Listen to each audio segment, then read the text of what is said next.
Salut, moi c'est Josephine Doris Abadassi. Ce mois, on a célébré le deuxième lundi du mois passé la journée internationale des épilepsies. Alors, j'ai moi-même initié un programme que j'ai appelé Février la vente. Il s'agit de cette année de consacrer le mois de février à parler un peu de ce qu'on appelle épilepsie, de mon expérience, puisque je suis moi-même sujette à des crises d'épilepsie. Dans cette vidéo, je vais plutôt parler des personnes qui sont sujettes à des crises d'épilepsie.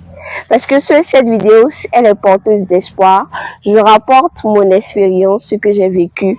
Et il n'est pas écrit sur mon front que je fais des crises d'épilepsie. Je souris, je pète la forme, je me sens bien. Donc, il n'y a rien de dramatique à être sujet à des crises d'épilepsie. C'est vrai, c'est difficile, c'est compliqué, mais avec de l'abnégation, de la patience et de la persévérance, ajouté à la prière parce que je suis très spirituelle, on y arrive. Ne vous étonnez pas de l'endroit où nous sommes en pleine nature. J'ai beaucoup appris à observer la nature et à apprécier l'œuvre du Très-Haut, le Créateur, le Dieu Tout-Puissant. Eh bien, un jour, je me suis réveillée, je ne pouvais pas marcher, je ne marchais pas correctement, je dormais beaucoup. Parfois je marchais, je devais faire des dépôts de dossiers à plusieurs étages et quand je prenais les escaliers, je tombais. Et je me suis posé des questions, je me suis dit, mais Doris, quelque chose ne va pas, attention, il faut aller chez le médecin. Ici au Bénin, parfois on n'a pas la culture quand on ne se sent pas bien d'aller à l'hôpital. On a pour habitude un peu de banaliser les choses. Mais au fond de moi, quelque chose me disait, toc, toc, quelque chose ne va pas.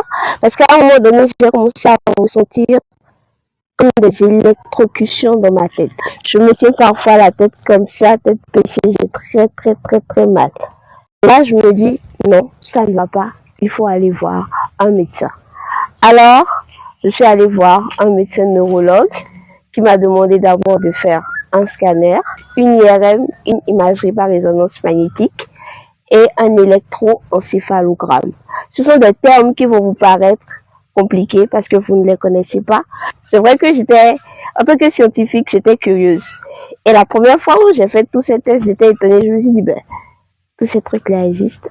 Je dis, ok, on y va, c'est pour ma santé, c'est pour mon bien. Je vais y aller.